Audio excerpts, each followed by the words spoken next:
Selamat sore Bapak-Bapak, Ibu-Ibu sekalian.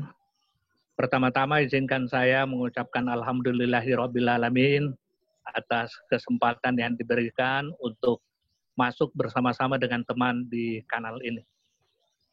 Dalam ilmu pengetahuan kita sama-sama mengerti bahwa tidak ada istilah mudah naik diliwat tashidapi, artinya sama-sama kita punya kekurangan dan adik Yus ini jauh lebih muda dibanding saya, tapi ilmu pengetahuannya jauh lebih banyak. Pak Dr. Awaludin selaku moderator sore ini, saya mohon Pak agar materi yang disampaikan Pak Yus ini, yang pertama tadi itu banyak terputus-putus. Yang kedua, kami ini juga mengikuti video conference di beberapa tempat, jadi lari-lari tongki. Tidak bisa dihindari karena inilah risiko work from home, dicari kegiatan. Kita juga mau mengaji, kita juga mau mengikuti ilmu pengetahuan, dan ini juga adalah tuntutan dari BKD kita. Jadi mesti banyak tulisan. Untuk banyak tulisan harus kita banyak mendengarkan.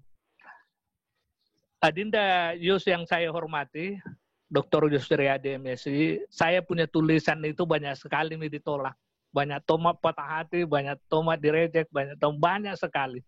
Karena itu memang saya sepakat materi ini kalau bisa Dinda diberikan dalam bentuk PowerPoint itu tadi, kemudian kita bisa mengambilnya di situ. Karena banyak tulisan tidak terbaca kodong becok lada sampai di Makassar ini tidak bisa dibaca, sehingga mungkin nanti diberikan dalam bentuk PowerPoint. Kalau bisa ditambah-tambah tulisan lebih memperjelas bagi kita yang sudah sangat tua. Itu yang pertama, jadi diberikan dalam bentuk PowerPoint. Kemudian saya sepakat teman itu tadi yang minta kalau bisa langsung pembimbingan, mungkin di dalam bulan suci Ramadan di akhir-akhir ini nanti ada kegiatan yang langsung kita kirim saja itu kita kirim tulisan kita, nanti Pak Yus kata-katai di situ, ini kelemahannya, ini yang perlu diperbaiki, jadi langsung coaching saja sehingga teman-teman bisa mengerti. Tentu lebih bermanfaat apabila ada hasil yang kita dapatkan dari pertemuan kita ini. Nah, saya kira ini titik poin yang saya bisa sampaikan. Dan yang terakhir, menurut pengalamannya Pak Yus, dikirim kemana itu tulisan yang mudah dan tidak terlalu lama, karena ada lagi informasi-informasi tidak bisa mengirim orang ke IPB, karena IPB itu bagi janggut-janggut bagus, India, Pakistan, Bangladesh, tetapi ternyata tulisan B katanya kalau dikirim ke situ, Ristek Dikti menganggap itu abal-abal dan sebagainya. Jadi menurut pengalamannya Pak Yus, di mana dikirim yang bisa ya kira-kira 1-2 bulan ada balasan, karena bertahun-tahun ini kodon dikirim tidak ada balasan diterima, kayak itu apa kesalahannya apa-apa. Ya, sehingga perlu ada pembimbingan memang. Terima kasih. Wassalamualaikum warahmatullahi wabarakatuh. Waalaikumsalam warahmatullahi wabarakatuh. Salam warahmatullahi wabarakatuh. Ini Kakanda Bapak Dr. Husain ASMPD, beliau adalah dari SDKIP PI Makassar. Pada saat Pak Dokter ngomong, ini chatnya masuk semua, pernyataan setuju banyak di dalam, Pak Dokter. Alhamdulillah. Jadi banyak yang pro bahwa memang curhatannya tidak jauh beda yang Kakanda Dr. Husain ASMPD sampaikan. Nah, sebelum masuk ke chat, Kakanda Dr. Yus, ada 2 penanya tadi, tapi hampir mirip modelnya. Sebelum masuk ke chat, pertanyaan yang ada di chat, saya ada titip pertanyaan ada di grup ini, di grup teman-teman umum, menyampaikan mungkin ada penjelasan detail dulu Pak Dr. Yus tentang mungkin ada kaitannya juga yang disampaikan oleh Pak Dr. Husain, yaitu tentang apa sebenarnya itu jurnal predator. Jadi seperti yang disampaikan oleh Pak Dr. Hussein tadi tentang jurnal-jurnal yang ada di Pakistan dan yang lainnya, mungkin hampir mirip. Tetapi ada yang meminta penjelasannya, tadi saya tunda untuk menjawab. Tetapi saya oper ke grup ini biar apa? Biar ini bisa terpublish ke kita semua. Saya buka dulu satu penanya lagi. Ada adik kita dari S2 Penerima Galatung, Adinda Yuli, ketua kelas dari semester 4 kalau tidak salah. Silakan, Dek Yuli. Terbuka ya mic-nya? Ya, Assalamualaikum warahmatullahi wabarakatuh. Salam warahmatullahi wabarakatuh. Silakan, Dek. Assalamualaikum warahmatullahi wabarakatuh. Terima kasih Pak Dokter Awal atas kesempatan yang diberikan. Naikkan mic-nya boleh, Dek? Naikkan mic-nya boleh, Dek? Ya, oke. Didekatkan. Senang sekali rasanya bisa bertanya langsung dengan Pak Dr. Yusriyadi, yaitu seorang ahli riset.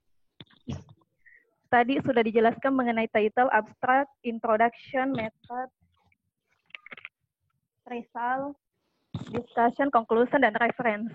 Tadi juga sudah dijelaskan mengenai penulisan, yaitu menghindari penggunaan singkatan. Nah, yang mau saya tanyakan, Pak, apakah dalam penggunaan kata, dalam penulisan karya ilmiah sebaiknya menggunakan kata-kata yang lazim, ataukah banyak menggunakan kata-kata ilmiah? Kemudian pertanyaan kedua, Pak, apakah yang menjadi tolak ukur riset layak diklaim berstandar nasional? Ya, mungkin itu saja, Pak. Saya kembalikan kepada Pak Dokter Awal. Assalamualaikum warahmatullahi wabarakatuh. Terima kasih, Adik Yuli. Sementara Pak Dr. Yus itu saja dulu. Ada 3-4 dengan saya tadi, titipan dari Pak Kaharudin.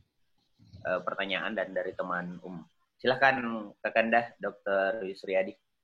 Baik, terima kasih atas kesempatannya dari moderator Pak Dr. Awaludin. Ya, tadi pertanyaan dari Pak Dr.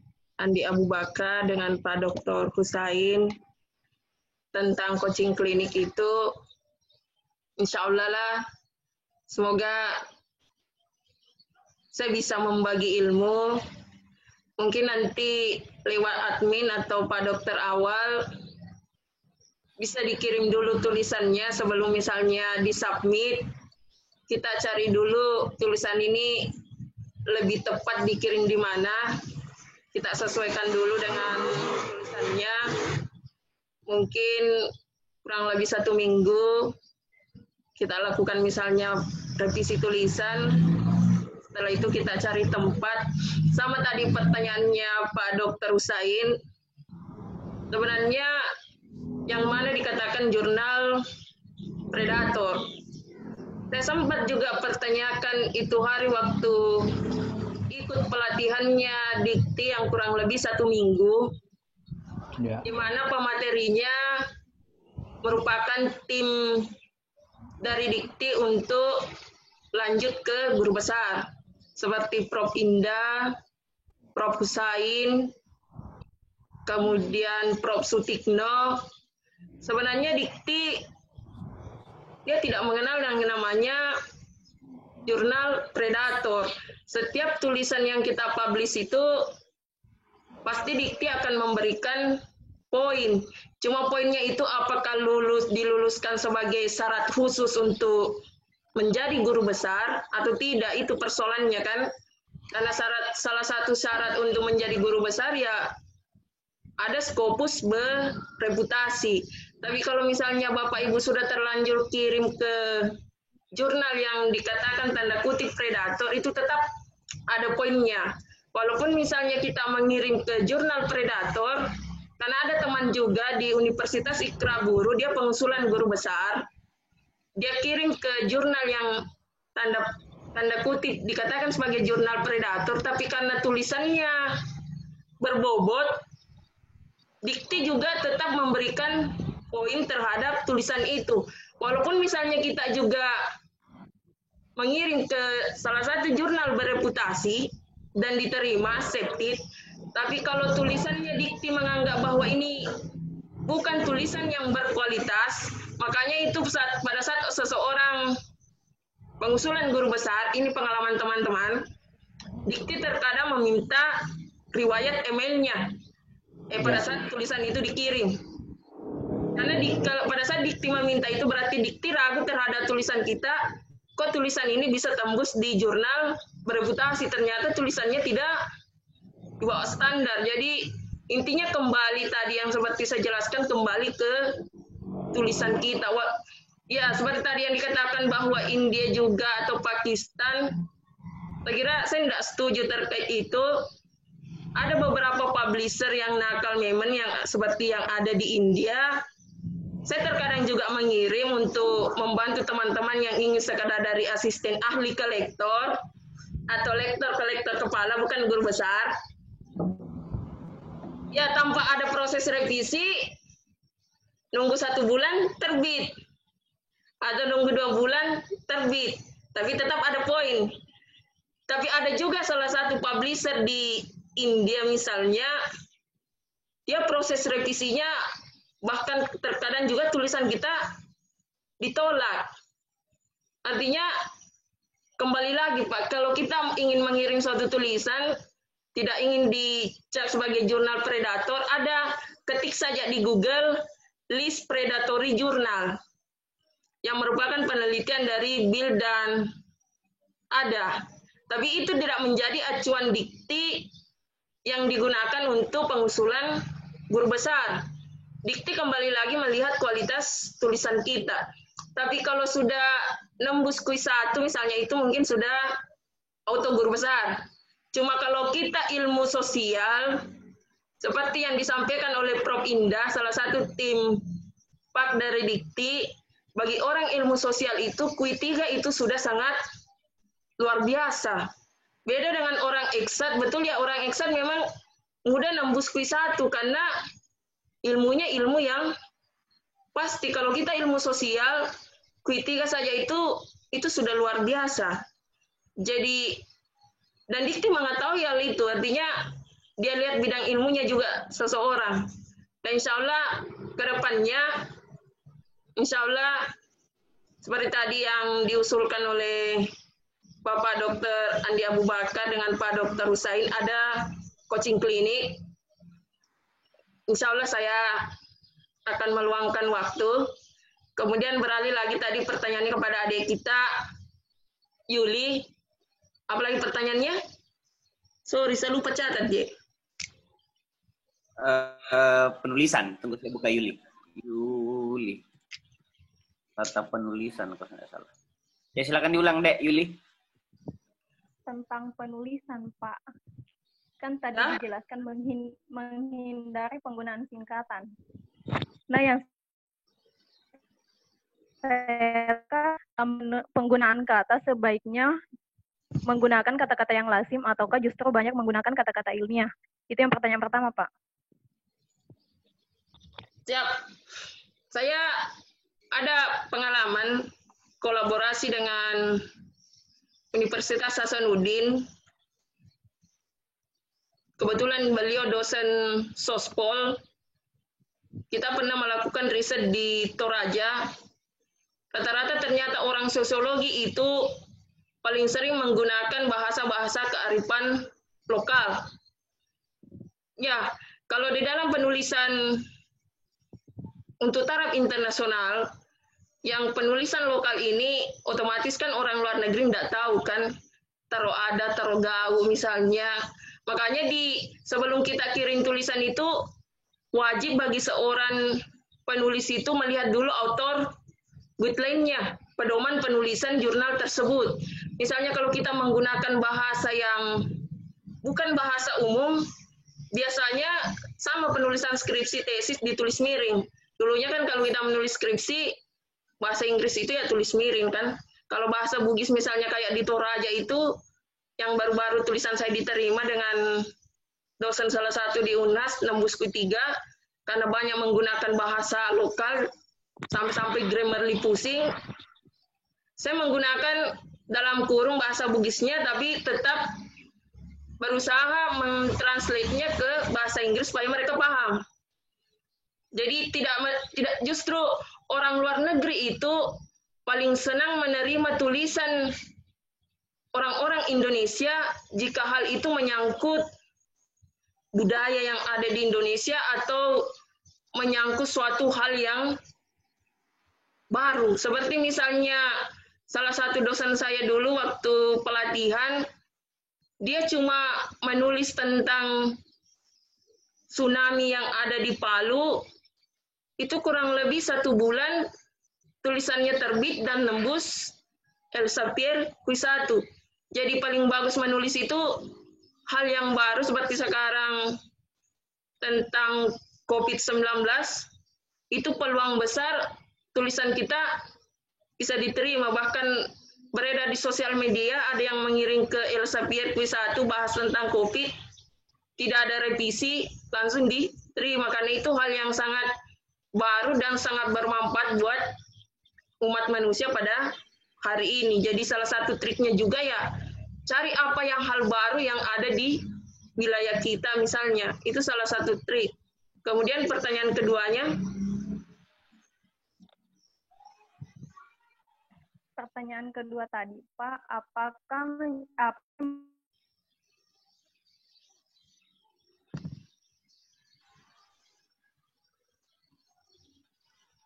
Bisa diulang? apa yang menjadi tolak ukur riset layak dikatakan berstandar internasional? Ya,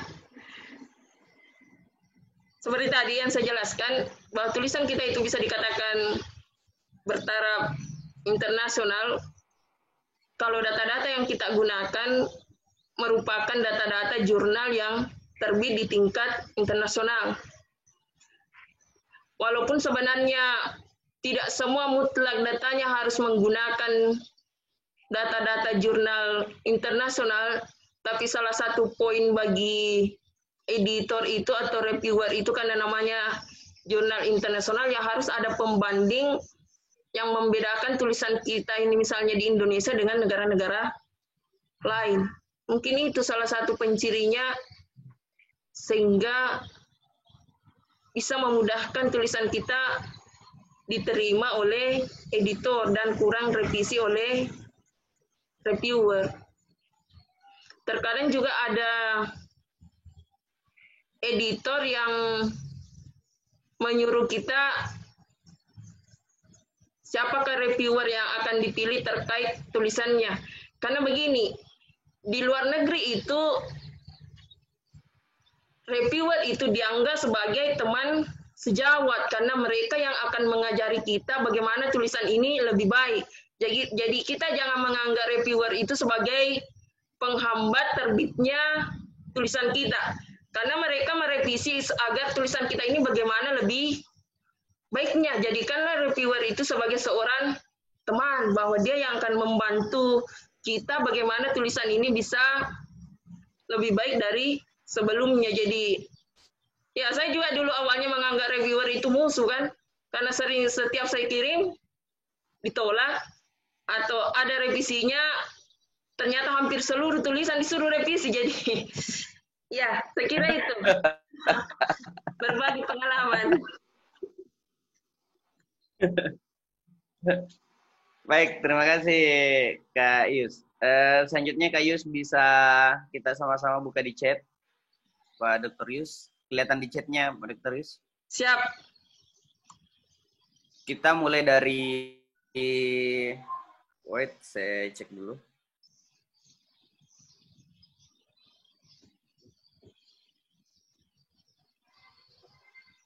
Di sembari saya ngecek.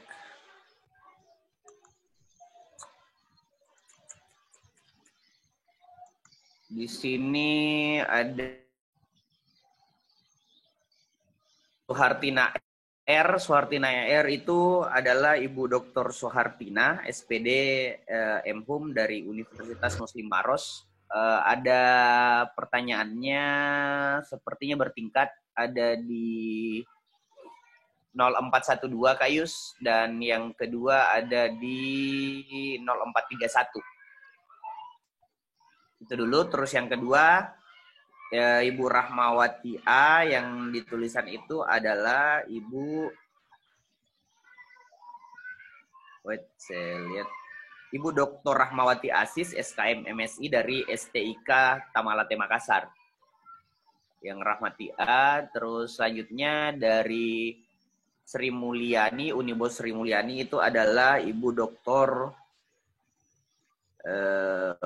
Saya lihat datanya dulu. Dari Universitas Busowa.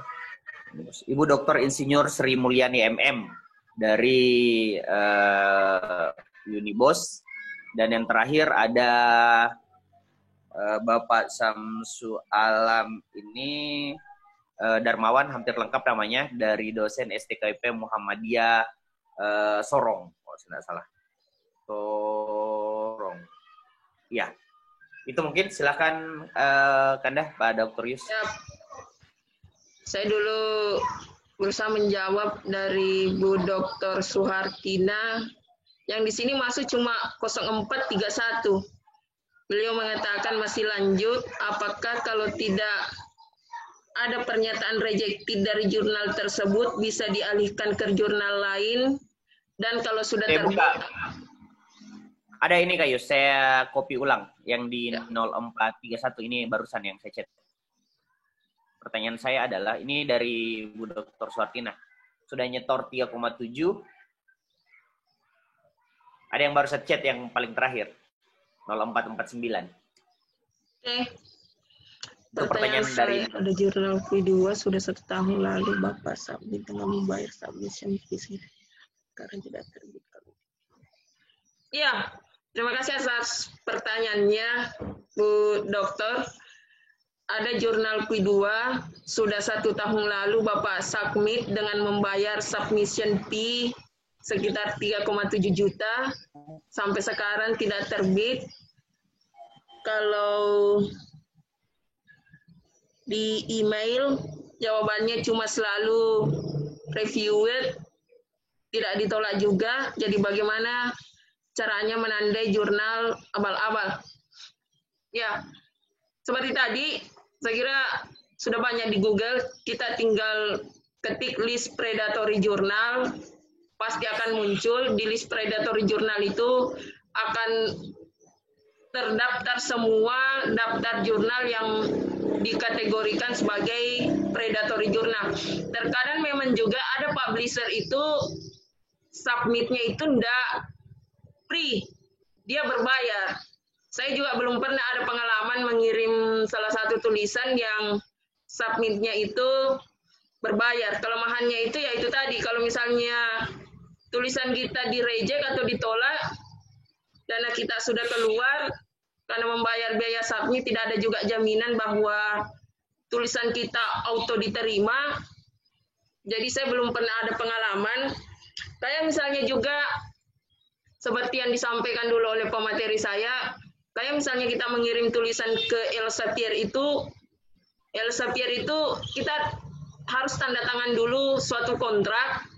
Elsevier itu kalau kita ingin open access bayarannya bisa sampai 45 juta. Itu belum tentu juga tulisan kita diterima. Makanya rata-rata Elsevier itu dia close access. Jadi kalau kita mengirim di sana close access, biaya publikasinya gratis, cuma hak tulisan kita diambil oleh Elsevier.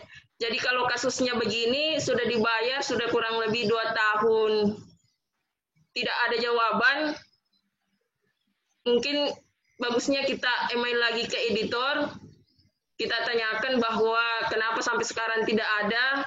Kalau memang tidak ada kepastian akan dipublish kurang lebih atau bulan berapa, usulan saya mending kita withdraw tulisannya atau kita tarik tulisannya. Karena persoalannya, kalau kita misalnya mengirim lagi ke tempat lain, tanpa kita tarik tulisan kita yang pertama kita kirimi tulisan, kapan terbit misalnya di salah satu penerbit yang kita kirimi, nanti kalau dicek Turnitinnya, dia akan terbaca sebagai plagiat. Dia akan terbaca sebagai plagiat di tempat itu, sehingga itu bisa menjadi persoalan pada saat kita ingin pengusulan kenaikan jabatan. Karena saya ada teman, salah satu dosen di Makassar, tulisan saya terbit di Kui 3 bersama beliau, tapi dicek secara Turnitin, ternyata ada anak mahasiswa Malaysia yang langsung juga mengirim tulisan saya, tinggal mengganti autornya, penulisnya, sehingga dikti persoalkan. Makanya bagusnya kalau kita ingin mengirim ke tempat lain, ternyata kita sudah pernah mengirim ke satu tempat, ya salah satu tugasnya withdraw. Apabila kita withdraw tidak ada jawaban dari editor, itu bisa menjadi salah satu bukti kita kepada dikti, misalnya bahwa saya sudah melakukan withdraw, tinggal kita screenshot emailnya agar dikti paham, karena tanpa ada itu akan dianggap sebagai plagiarism. Sekira itu. Kemudian siapa lagi? Bu Dr. Rahmawati 0425. Ada 0425, Kak? Yap. Saya punya 2 tulisan di Scopus. Muncul pada akun ID Scopusku, tapi di Sinta ternyata 2 tulisan tersebut tidak sebagai Scopus, hanya diakui sebagai Google Scholar. Kenapa bisa begitu? Apa bedanya Scopus dan Google Scholar? Mungkin bisa dijelaskan apa bedanya juga dengan Dodge, Portal Garuda, Directory Open Access Journal. Saya kira tidak ada bedanya, baik Google Scholar, baik Scopus, baik Web of Science, baik Portal Garuda, baik Sinta, baik ERA yang di Australia, baik Copernicus, baik Thomson. Mereka semua salah satu pengindeks jurnal yang ada di dunia. Cuma kita di Indonesia, salah satu persyaratan untuk guru besar itu ya yang indeks yang paling diakui adalah Scopus kan. Walaupun sekarang dikti itu sudah beralih juga ke Web of Science, mereka semua pengindeks. Jadi tidak ada bedanya, Thomson juga pengindeks, ResearchGate juga pengindeks, dia sekedar mengindeks jurnal kita. Persoalannya ini kenapa ada di Scopus kemudian di Sinta cuma muncul sebagai Google Scholar, mungkin persoalannya bukan kesalahannya Sinta, tapi bagian teknisi yang kelola data Sinta kayaknya. Mungkin di situ, mungkin Ibu Dr. Rahmawati ini bisa hubungi teknisi pengelola akun Sintanya, karena ini bukan kesalahan pada Sinta, karena di Sinta itu dia tidak menseleksi mana jurnal predator, mana tidak. Yang seleksi itu adalah teknisi pengelola Sinta masing-masing perguruan tinggi. Saya kira itu persoalannya. Kemudian berikutnya, siapa J?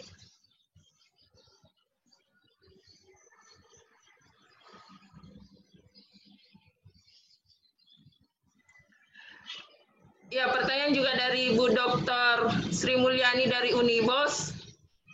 Ini pertanyaannya tingkat dewa bagi saya.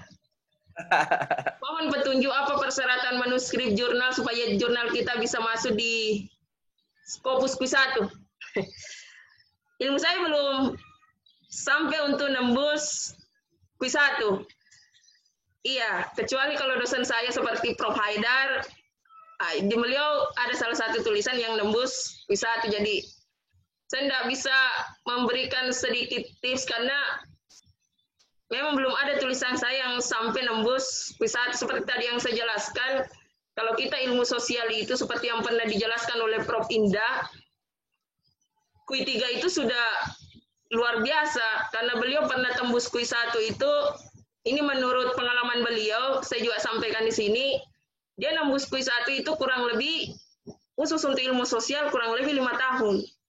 Jadi kalau kita ilmu sosial itu nembus Q3 itu sudah cukup lumayan untuk pengusulan guru besar. Karena bagi ilmu sosial itu memang berat untuk Q1, kecuali ilmu eksakta. Jadi saya tidak bisa bagi tips karena saya sendiri belum ada tulisan tembus Q1. Ya, berikutnya atau saya kembalikan kepada moderator.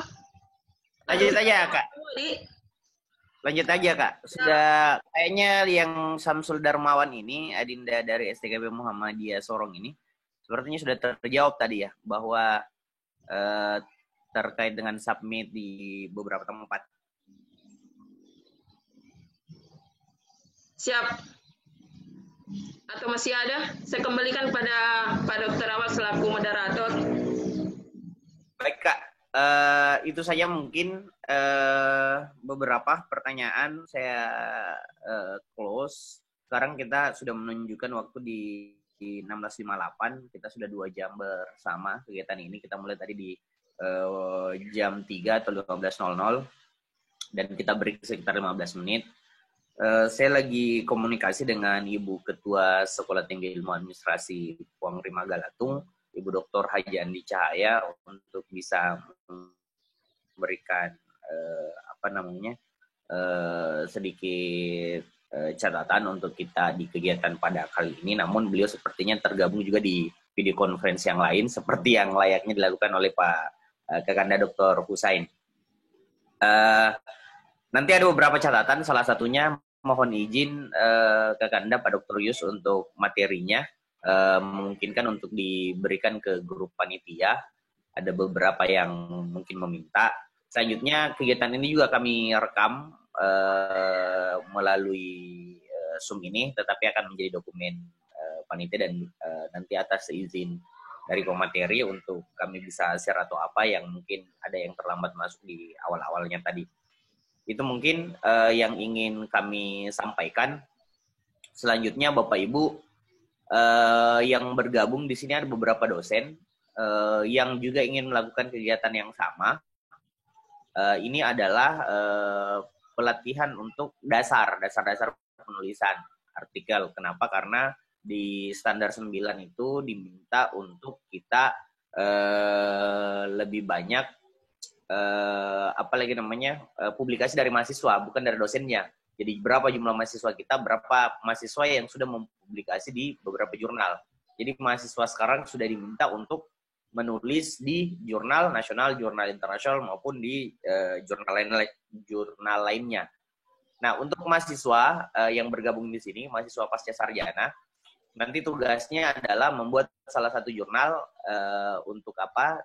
Nah, S1 juga kayaknya teman-teman S1 itu sudah membuat di semester sebelumnya, di semester kebijakan publik.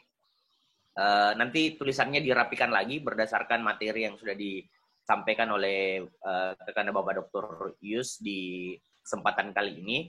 Nanti disesuaikan. Teman-teman mahasiswa S2, kenapa saya wajibkan ikut? Karena nantinya saya akan meminta untuk teman-teman menulis masing-masing jurnal. Jurnal dalam waktu dekat, 1-2 hari ini silahkan membuat judulnya, materinya, tentang materi nanti saya akan tekniskan di grup WhatsApp. Nah, rencana kami lagi memberikan undangan untuk direktur di Kementerian Desa yang kaitannya dengan dana desa. Mungkin kalau fix di tanggal 20 nanti insya Allah Rabu depan, itu kita akan melakukan seminar nasional.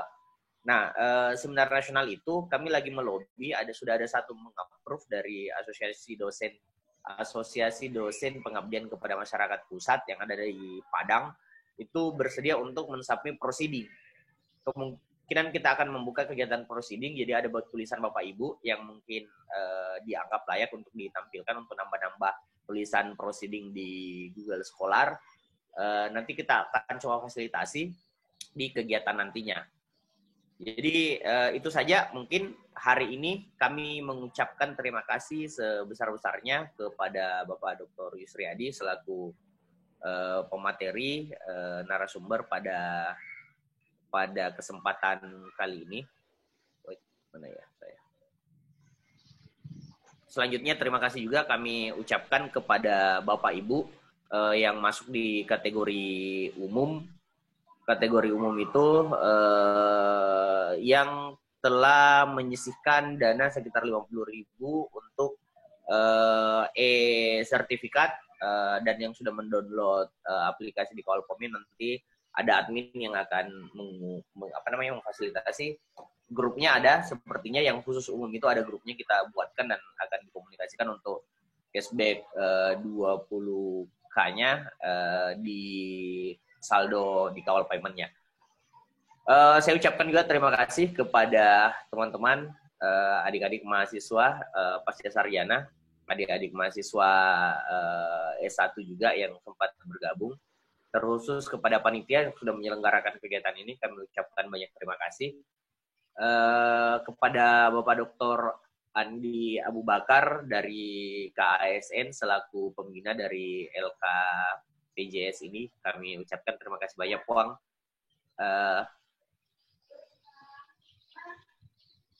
Saya buka mic-nya dulu. Terima kasih banyak, Puang, karena sudah mungkin ada yang ingin disampaikan dengan kegiatan ini, Bang, silakan. Iya, Ndi. Makasih, Ndi. Jadi tidak ada, Ndi. Dilanjut saja dulu kegiatannya. Karena masih ini, insya Allah akan kita follow up apa yang disampaikan tadi oleh Pak Dr. Yus. Insya Allah kita akan banyak melakukan komunikasi dalam rangka penulisan ke depan. Mohon selalu bimbingannya Pak Dr. Yus dan Pak Dr. Awal sebagai moderator. Salam hormat semuanya, Ndi. Sukses, Ndi. Assalamualaikum warahmatullahi wabarakatuh. Waalaikumsalam warahmatullahi wabarakatuh. Terima kasih, Puang. Akhirnya kita sampai di penghujung kegiatan. Nanti kami akan tanggung jawab dari panitia akan tetap meng-approve tentang e-sertifikat karena itu akan menjadi modal untuk penjenjangan baik di dosen maupun di mahasiswa maupun di penanggung jawab program studi, karena sertifikat-sertifikat seperti itu akan dikumpulkan dan akan pasti dijadikan untuk parameter penilaian di kampus masing-masing. Demikian, mohon maaf atas banyak keterbatasan yang kami punya. Semoga berkah karena ini adalah bulan Ramadan, bahwa orang yang mencari ilmu itu pasti akan mendapat wilayah tersendiri di sisi Allah Subhanahu wa taala. Apalagi kita di bulan Ramadan ini juga di bulan penuh berkah ini kita melakukan proses pembelajaran, mencari ilmu dengan kesadaran masing-masing, dengan kesadaran kita, dengan penuh kesadaran untuk bisa mendapatkan tambahan-tambahan informasi dari yang punya pengalaman dan kita saling sharing dalam kegiatan ini. Atas kesempatannya Bapak Ibu kami ucapkan banyak terima kasih. Demikian kegiatan ini, kita akan lanjutkan di kegiatan lainnya. Di informasinya kami akan tetap bagikan di Facebook LKPJS, ada Instagramnya juga dan websitenya lagi sebentar di maintain. Demikian, Assalamualaikum warahmatullahi wabarakatuh dan selamat sore. Terima kasih, Ayus. Siap. Assalamualaikum warahmatullahi wabarakatuh. Salam warahmatullahi wabarakatuh.